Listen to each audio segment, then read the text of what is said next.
years. Just before I forget, I am Emmanuel Favor. I am born again. I love the Lord.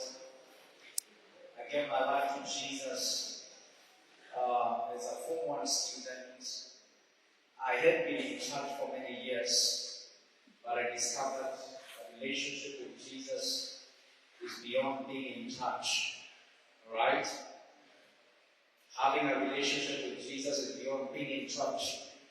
And so as a Form 1 student, I just joined high school, and someone came and preached the gospel, and I listened to him. Someone came and preached the gospel, and from that, my life has never been the same. It's now 14 years of being born again. I love you, Jesus. Amen. Hallelujah. I was here back in 2016. I can almost be sure nobody was here. It's incredible. I just joined campus.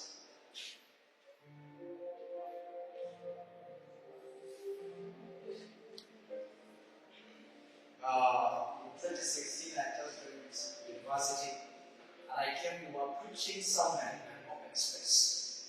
And I was telling the pastor here, I thank God for this wonderful structure that now we can sit and hear the word of God. I think that's a good place to appreciate our administration.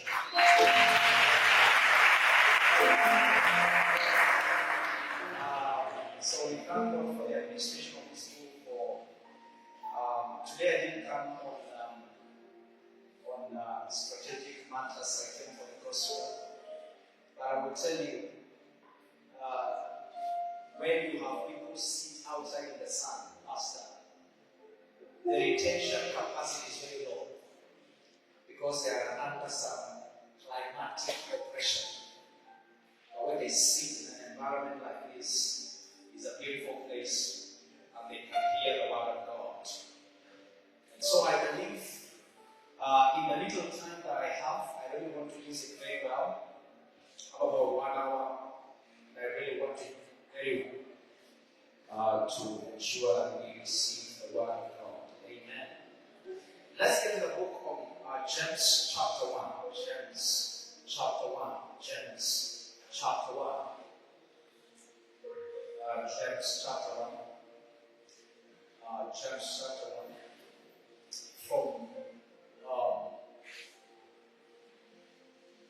From verse 21. From verse 21, the Bible says, "Therefore lay aside all filthiness and the overflow of wickedness, and receive with meekness the implanted word, which is able to save your souls." Verse 22, the Bible says, "But be ye doers of the word." Say with me, doers of the word. Bible says, "And not hearers only, deceiving yourselves." Verse 23, the Bible says, "For if anyone is a hearer of the word and not a doer, then he is likened to a man observing his natural face in a mirror." And the Bible says, "For he observes himself, goes away, and immediately forgets what kind of man he was." If a man is not a doer, he's likened to a man observing his face in a mirror, and the Bible says he immediately forgets. Let me just finish that part.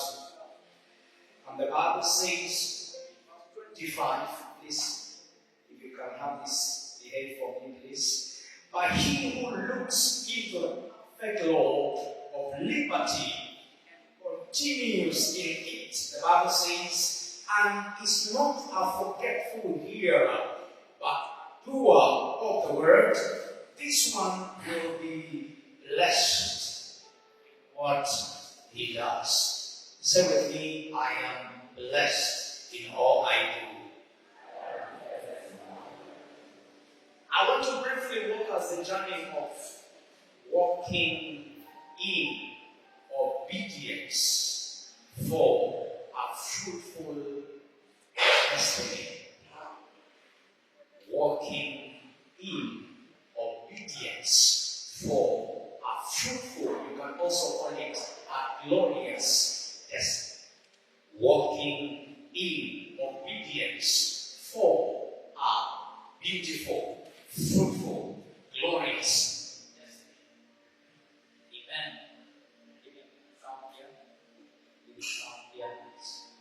Hallelujah. Hallelujah. Hallelujah. Starting well. Glory to God.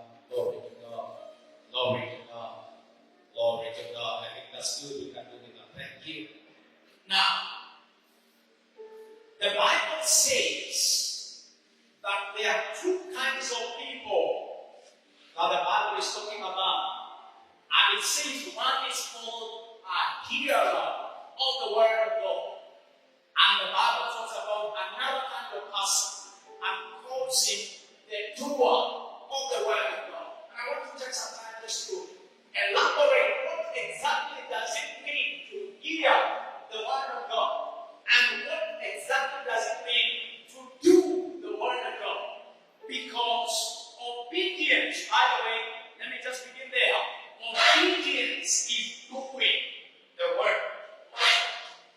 Obedience is doing the word of God. I have a few definitions here for the word obedience. Let me give them to you.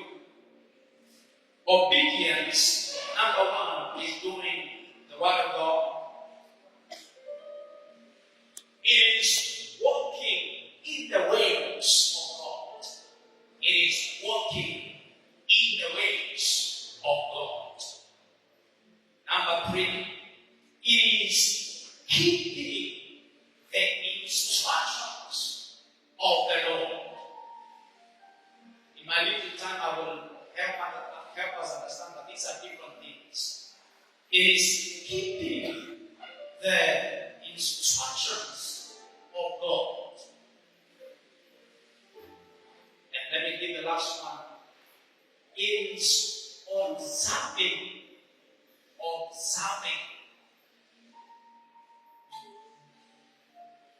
to do the will of God. It is, you can actually have or add the word carefully observing to do the will of God. Now, Jesus in his teaching days, he gave an example and he said there was a parable. The Bible calls it the parable of the sower. And the Bible says there was a man who went on his way and began to sow seeds. And the Bible says that one of the kinds of the seed fell upon the pathways. Have you read that parable? And the Bible says, how about I want to just tap them and one here. I know you're not sleeping. Tell them I know you're not sleeping. Because I'm not going to web them, they will say you are not sleeping. So tell them I know you're not sleeping. Hallelujah. Now, the Bible says there are seeds. Let's begin to listen. The Bible says there are seeds that fell on the pathway. And the Bible says they were eaten by the birds. Are we together now?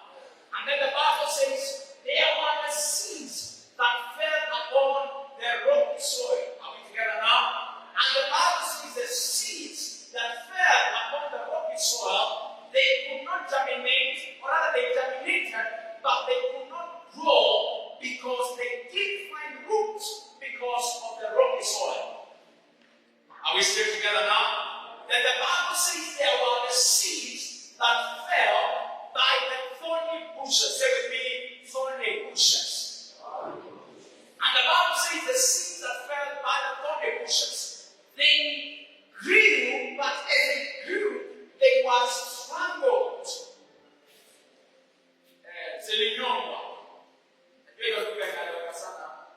I'll see you. And they will not grow.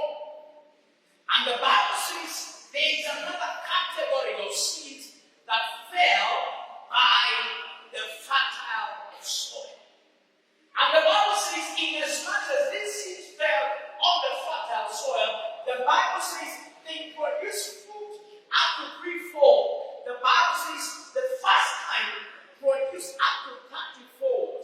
Then the other produced up to 60-fold. And the other produced up to 100-fold. Praise the name of the Lord. My prayer for everybody that is under the sound of my voice is that after this teaching, you will be able to produce up to 100-fold. Are you still together with me? Where do you guys say amen? My prayer is that after this meeting, you will produce up to 100-fold. My prayer for you is that you will produce fruit up to 100-fold. Because what is coming to you right now is the word of God. Psalm 119, 130. The Bible says the entrance of your word produce light.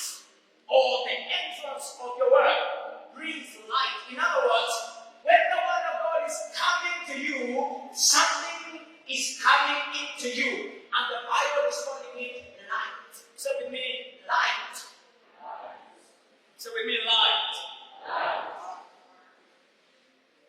John chapter 1 and verse 1, the Bible says, and the light shines in darkness, and darkness cannot overcome it, and darkness cannot comprehend it. Are we still together now? Are we still together now? So it's the person, and the Bible says the seed that fell on the pathways, they are likened to the one who hears the word of God, but the word of God does not take root within them. And I can tell you today, we have got many young people who hear the word of God, but the word of God does not take root. The Bible says when the challenges of life come, then the word of God is stolen away from them. When they go through the turbulences all the time, the Bible says the word of God is snatched out of their spirit. The Bible says the person that is likened to the seed that fell upon the pathway is that man who will hear the word of God, but there will be no evidence that they heard the word of God, because Jesus is speaking to his disciples. John chapter 15 and verse 8, John chapter 15 and verse 16, and he says, I have chosen you, you have not chosen you, and I have chosen you that you may bear fruit. Say with me, that I may bear fruit. Sound like you believe it, that I may bear fruit.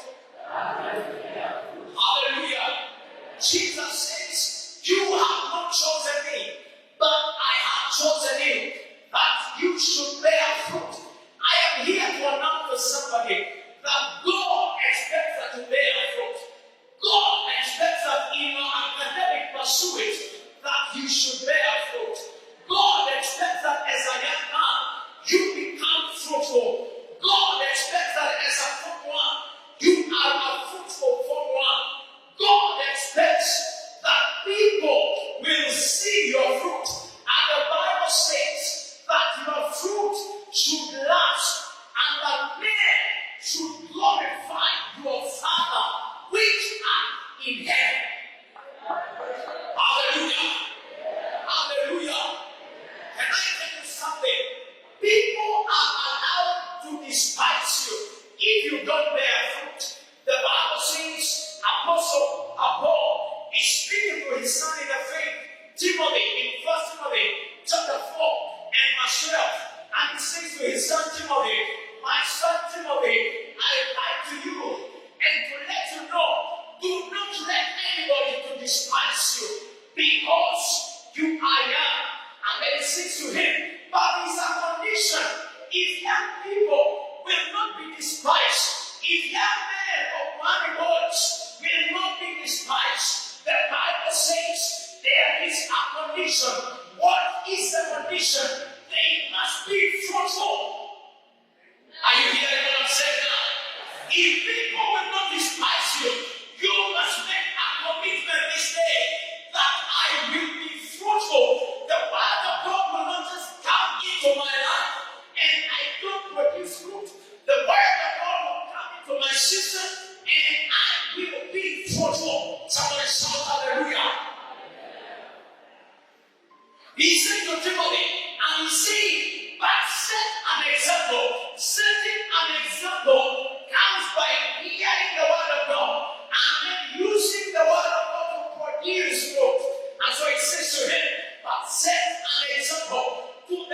believers in your speech. Number 2, in your conduct. Number 3, in your faith. Number 4, in your purity. Number 5, in the spirit. Are you still together with me? God is expecting as a young man that you become fruitful, and by your fruitfulness set an example. Glory to the name of the Lord. By fruitfulness produce it.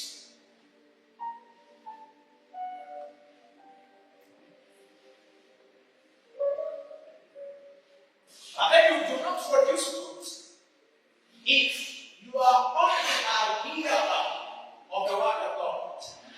The Bible says the hearer cannot produce fruit because immediately he looks, the Bible says, he is like a man that looks at himself in a mirror, and he immediately, shout with me, immediately.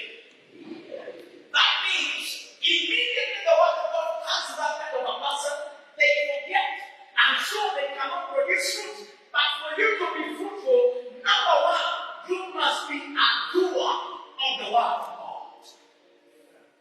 Are you hearing what I'm saying now? For you to produce fruit, you must be a doer of the word of God. My first definition for the word obedience is doing the word of God. That means you become fruitful by being obedient, by keeping to the statutes, by keeping to the precepts, by obeying the law of God. The Bible says, "He shall be likened." It says in verse 20, I believe it should be 20, maybe thereabout. Verse 25, sorry. But he who looks into the perfect law of liberty, which is the word of God, and continues in it, in other words, continues to do it, and is not a forgetful hearer, but a doer of the word, this one will be blessed in what he does. Glory to the name of the Lord. Say, in the name of Jesus, I resist forgetfulness through doing the word of God. One more time, say, I resist forgetfulness. The Bible is telling us everybody hears the word, but some people are quick to forget and not to do, and so they cannot produce fruit, because fruits are not for the forgetful ones, but for the doing ones. I want you to understand the word obedience is a doing word. Can I tell you something? Many of the prayers we make today are because we did not obey certain instructions. Can I tell you something? Obedient people have an easy prayer life. Obedient people have got an easy prayer life. Many of the prayers we make today as young people are because we have refused to obey. But then you will have to understand something here, that the Bible has a characteristic of a certain people. Isaiah 1 and verse 19, it says, if you are willing and obedient, you will eat the good of the land. You will eat. That means there's a food set aside for you if you are willing and obedient. Glory to the name of the Lord. This is not the kind of message that you see, tell them. No. This is the kind of message, even me as I'm preaching, the Lord is also speaking to me. Glory to the name of the Lord. Because obedience, I'm still writing a few things there. I hope you're capturing. Yeah. Obedience is a daily requirement for every forward moving believer. Obedience is a daily requirement for every forward moving. Notice I say forward moving believer. obedience is a daily requirement. When we have been begotten into this kind of life we are coming to, it's called the Christian life. It's called the believers. We don't have an opinion when it comes to keeping the law. Are you hearing what I'm saying now? God is speaking to Joshua in Joshua chapter 1 verse 8, and he says,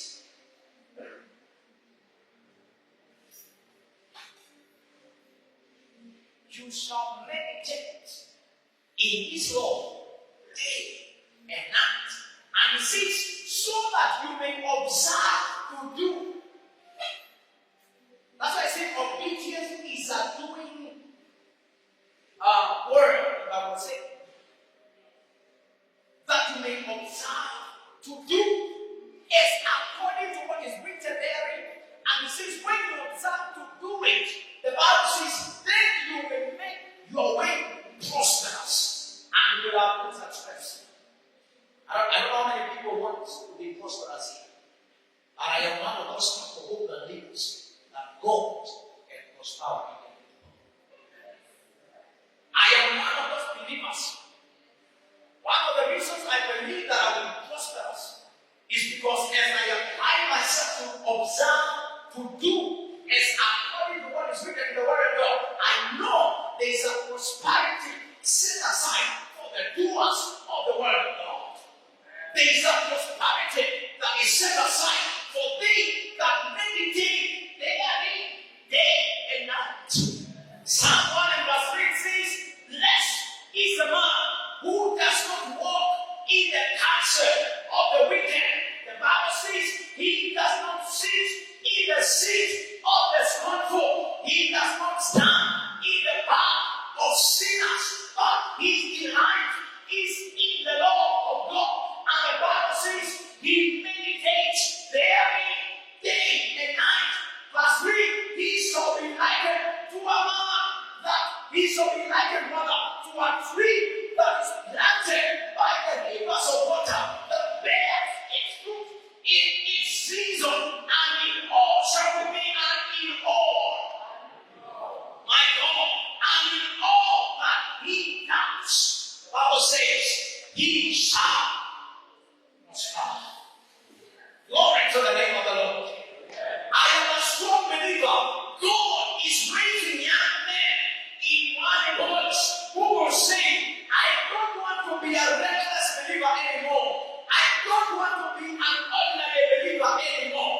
I want to be a doer of the word of God. I want to meditate therein day and night, that I may make my way prosperous and have a good success. Glory to the name of the Lord. Do we have some kinds of believers here?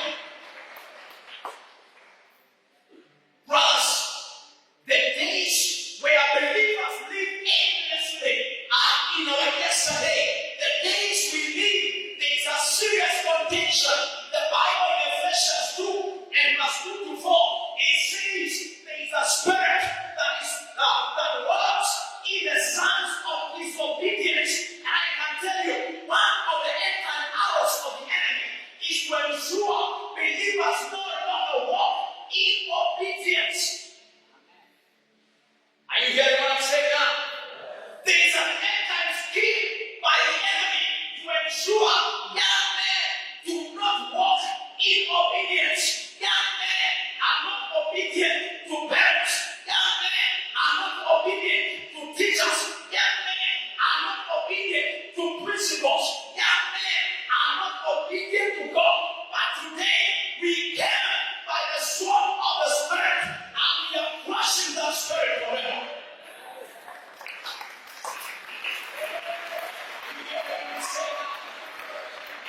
There is a spirit that is working, especially in high schools, that is catching young men to push them, to make them not to be obedient. But we are saying today, God is raising an army in one voice that are going to say, be a do expand. Glory be to the name of the Lord. There is a spirit that is running among young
in the Bible.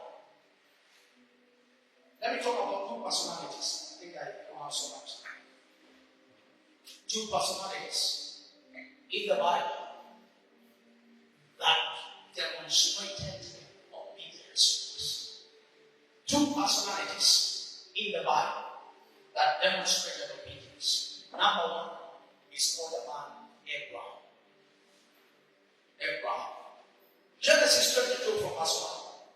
The Bible says, and the Lord spoke to Abraham, and he said unto him, Abraham. Abraham responded and said, yes, Lord. And he said, take now your son, your only son. Say with me, your only son. There's somebody here, the Lord is saying, take now your life, your only life, and surrender it. There's somebody, the Lord is saying, take a certain faculty of your life and surrender it to me. He said, take your son. Remember, Abraham has waited for 25 years to have his son. All of you here are less than 25, so you may not even have a little understanding of what it means to wait 25 years. He waited 25 years. And I love the fact that in Romans chapter 4, verse 16, 17, it says, Abraham stepped up not in his faith, but he considered him who had spoken to him faithful. Are we still together now? Hello? Hello? Are you still together with me? Just wave at me if you can. Okay, good. I see you stay together. Amen. I apologize, it's a bit hot, but when Daniel, Shadrach, Meshach, and Abednego went into the fire, they survived the fire. There is no fire yet. The only fire we're going to introduce here is the fire of the Holy Ghost. Hallelujah. Hallelujah. He's called the fire of the Holy Spirit.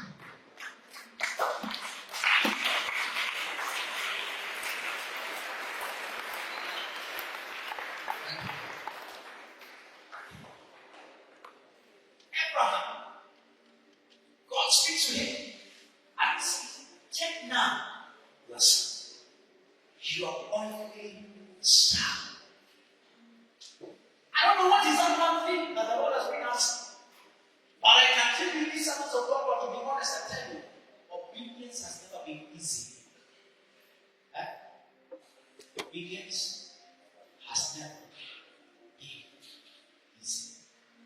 Because you are only Isaac, Lord that asked.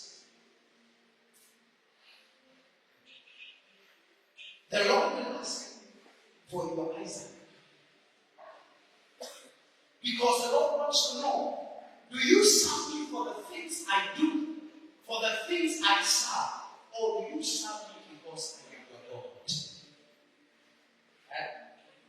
Look at someone and ask the neighbor. Look at someone and ask the neighbor. Ask the neighbor. Do you serve God for the things you have done? Or do you serve Him because He is God? Many of the people today, if you remove the things that God has done for them, they will not come back to church. Because they were not originally serving God because He is God. They were serving Him because of the things they wanted to do, or because of the things He is doing. And so the Bible says, Abraham, the Lord puts him in a serious test, and says, bring now your son, your only son Isaac. And the Bible says, and Abraham went up to the mountain Moriah, and offered his son there. And the Bible says, while he was offering, the Bible says he considered the Lord faithful to raise him from the dead. Because he knew the moment he would go back home I believe this is my little understanding of that scripture. Abraham was ready for divorce. Because how do you explain that you offer your only son? You are waiting in repentance. He was ready for divorce. That means, because we must, the Bible says the things that were written aforetime, they were written for our learning. Romans 15 and verse 4. They were written for our learning, so that we, patients of the comfort of scripture, may find hope. So while we look at the study of the life of Abraham, we are also looking into certain aspects of our lives. That God will demand certain things that are very important to you, God. That the Lord will demand certain things that you value. But I love the testimony of Abraham. The Bible says that Abraham considered the Lord faithful. When the Lord is telling you, this is the way, and you obey that path, you obey that voice, you are considering him faithful. And the Bible says, and he was credited unto him for righteousness. Isaiah 30 and verse 21, the Bible says, you shall hear a voice behind you saying, this is the way. Say with me, this is the way. One more time, this is the way. And the Bible says that when you hear that voice, harden not your heart. He says, do not turn to the left, neither to the right. In other sense, observe, or be obedient. Observe to obey. Observe to be obedient to that voice. Because I know the Lord has been speaking to you ever since this meeting began yesterday. And He is still speaking now. And He is speaking in the sessions coming. Because God loves to speak to us. And you will notice every obedient person in the scripture, the Bible calls them a friend of God.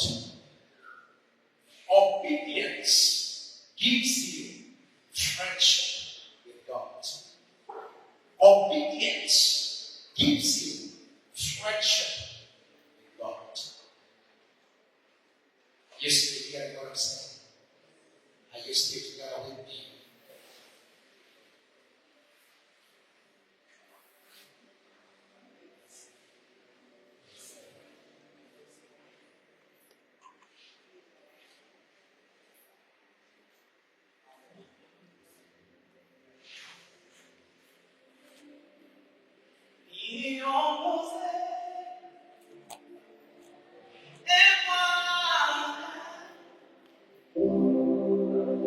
Oh,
It takes the Lord holding your hand and leading you in the way of progress.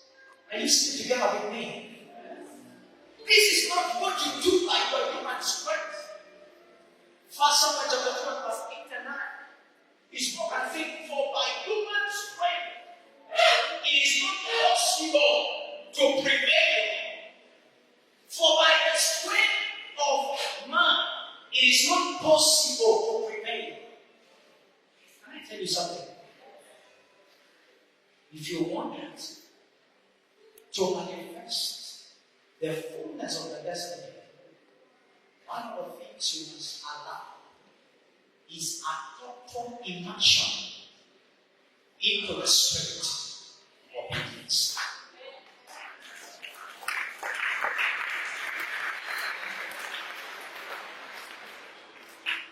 There is obedience to God. There is obedience to His word. There is obedience to, His servants or His ministers, the people He's using to speak to you. There is obedience to the laws of the land. For example, there are people here that hold the authority of this area. Your teachers, the administration, and all those people. The Bible says, obey your father and mother, which is your commandment with the Lord. Meaning, if you don't obey, the promise will not come to you. And the promise, the Bible says it is twofold. That number one, it may be well with you. And then number two, that you may live long on the face of the earth.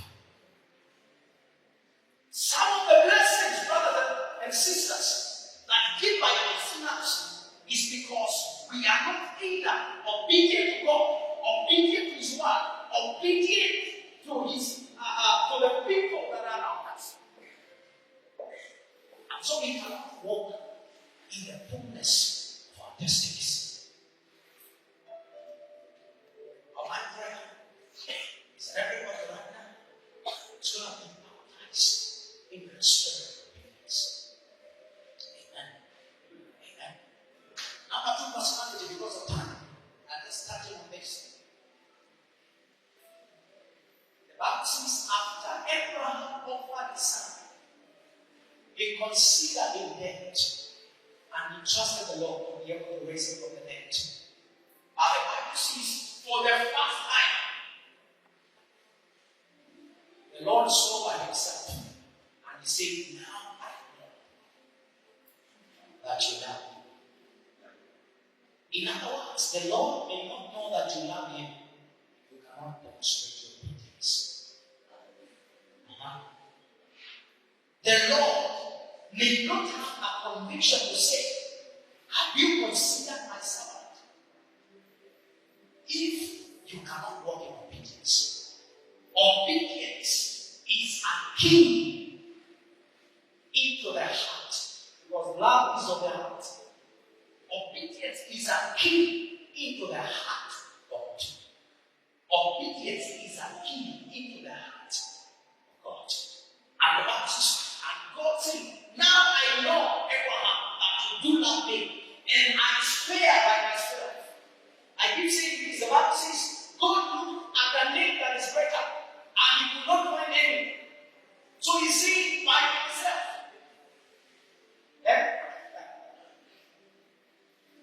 But look at this way, he might hear me.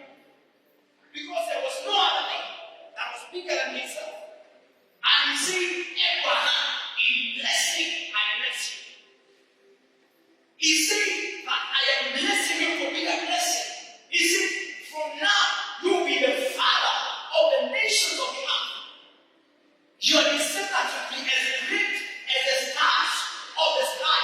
Your descendants will be as the sun by the seashore because you have demonstrated obedience. Praise the name of the Lord. Hallelujah. Because you have demonstrated obedience, I am causing you to be mighty in the land. Hallelujah. Hallelujah.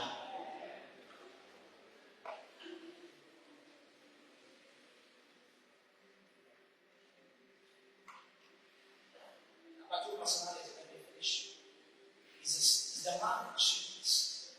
The man Jesus. The man Jesus. Philippians chapter 2 from verse 1. Philippians chapter 2 from verse 1, the Bible says, let this mind be in you, which was also in Christ Jesus, who though in the form of God did not consider it proper, or rather proper, to be equal with God, but obeyed to the point of death, even crucifixion on a tree. He humbled himself and obeyed to the point of death. There's a scripture that blesses my heart. Hebrews 12, verse 3 and 4. It says, for you have not resisted sin to the point of death.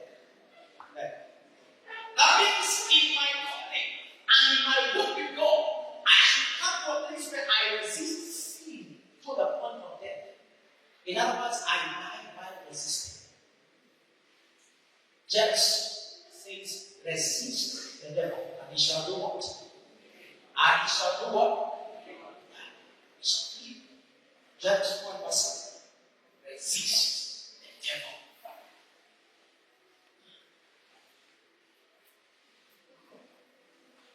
Resist the devil. Resist the devil.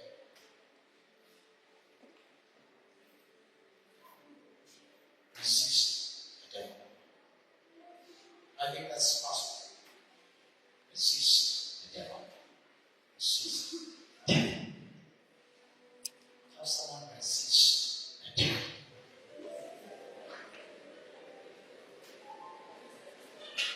Tell them, resist sleep unto death.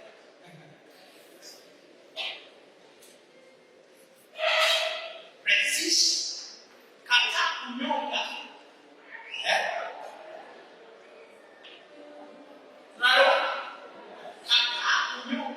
If you can die as you resist to the point of death.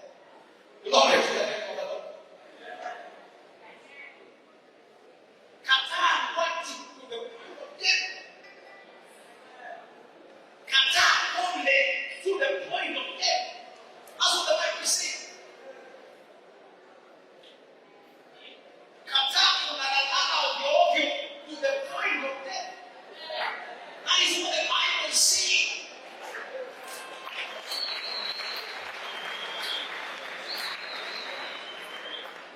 Kata mambo ya dunia to the point of death.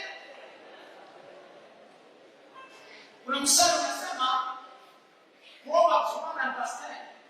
And I want to use some of that specific verse you have it. Mwana wa wasuri mwana wa kwa.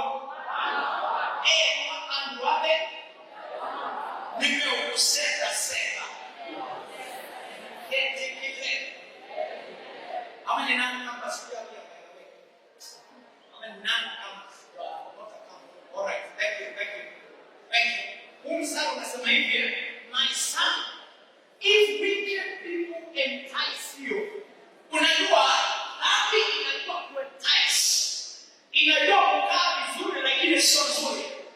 The Bible says kama watu waovu watakusega. Sema sega. Bible inasema kataa, usikubali. Ndio nafasi yako. If wicked people entice you, kama watakusega, you know it's not a better term than one. The better one in the Greek, in Latin, in Hebrew is only kusega. Nikushawishi, lakini kama watatumia hiyo kwa sasa. Kusega, remember this not numbers are not forget one. But unaweza kushawishi. The word is kusega. Are you hearing what I'm saying? Because wale wanyama wananyonga hapo nje, wanakwambia ukinyonga, sasa wewe handset.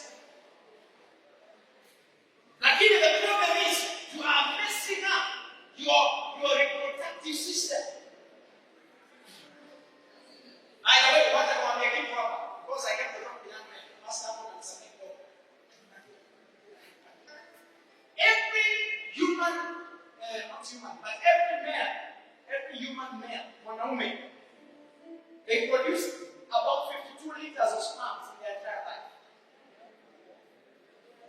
So, wale ambao mshaka mwenyewe, I want you to ask yourself, how many liters are left? Nataka ujiulize kama kuna balance. Because you're still alive.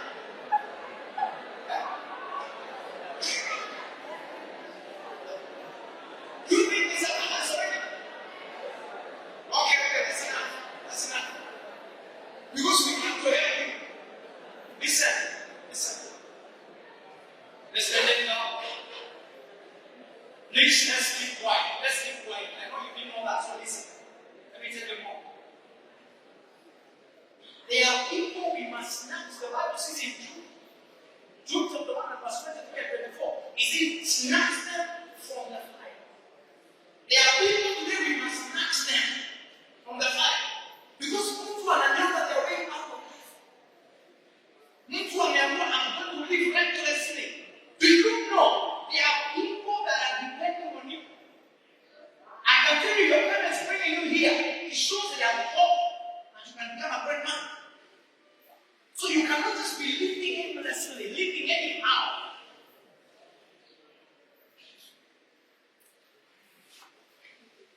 Are we still together? Are you going to praise the Lord?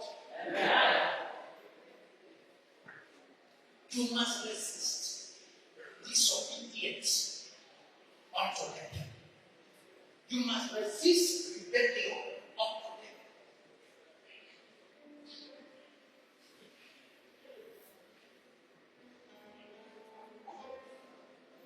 We are living in times when people want things very easily. You want a microwave kind of an experience. Work at a apple like a fish, sharp tomato, and then you can eat. No, the way of obedience, I began by saying, is not very easy. It is sometimes very painful, but it is very rewarding. It is sometimes very painful. When Jesus was dying on the cross, the Bible says he cried and said, Eloi, Eloi, lama sabachthani. My God, why have you forsaken me? Because it was not easy. The Bible says when he was at the Garden of Gethsemane, he cried until he experienced that his tears were like blood because he was in intense pain. So sometimes obey and he's crying and he's saying, God, if it is possible, take away this cup away from me. And he said, not my way. My will is easy, but let your will be done. I don't know how many people are going to say, let your will be done. Let your will be done in my life. I want to take this shortcut. When I'm about 20 minutes, but I don't want to do it. So Lord, give me the strength to say no. The Bible says in Titus 4 verse 11, the grace of God has appeared to us all, and it teaches us to say no to all ungodliness. And this is the grace of God teaches you. And you know, I keep telling this to every young man. Nyinyi ambao mnanisikiza hapa, we are also young men. Kwa hivyo hata sisi tunasema sema. Sio nyinyi pekee. Yeah. Everybody. Kuna mtu anasema and we are saying no because we want to live our life at places. Glory be to the name of God. Hallelujah. Hallelujah. Hallelujah. Sometimes obedience is not easy. Sometimes obedience is not your cup of tea. Sometimes obedience is not like milk. Sometimes obedience is not like easy. But because the Bible says, wakati Joseph aliona that the woman called Potiphar's wife was about to take away his destiny, and he said, how shall I do this thing? And sin against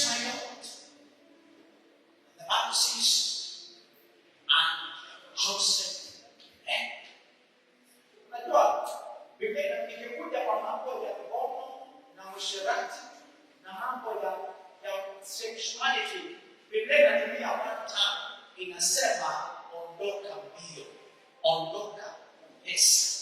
Inasema flee. Somebody shout flee.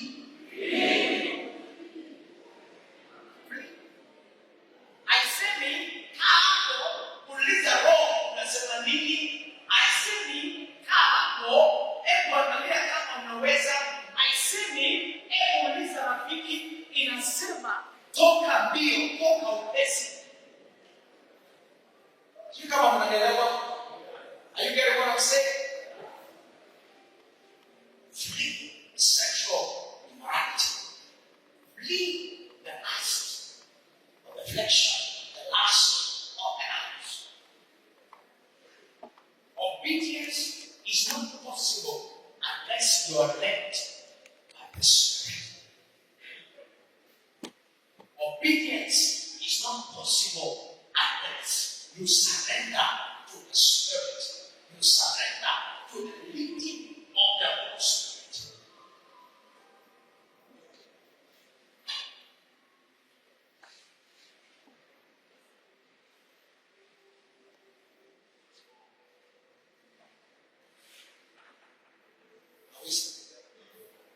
Are we still together? Hallelujah. Hallelujah.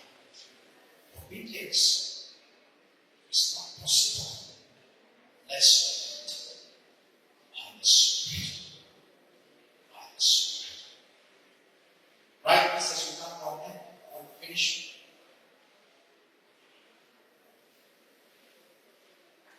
Delayed obedience. Delayed obedience. Delayed obedience is disobedience. Delayed obedience. Delayed obedience. Ukitii ukiwa umeelewa, Biblia inasema hilo bado.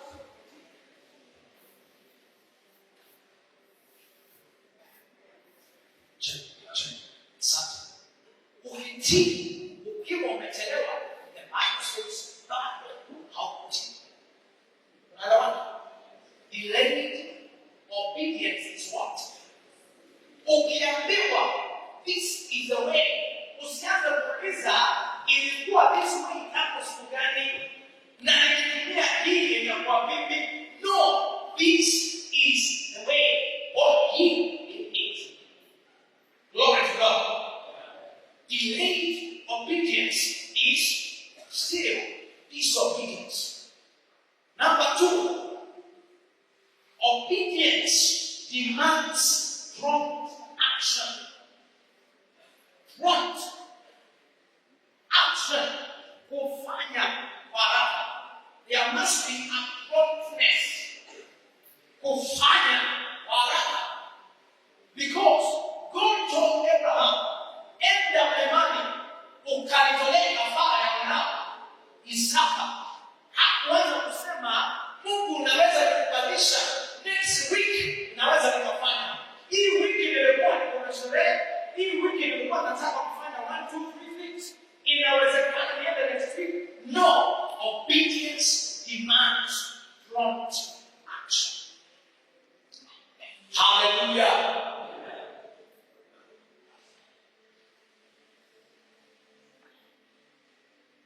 Obedience demands prompt action. Let me give you the last one. I think I have one last one here.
the more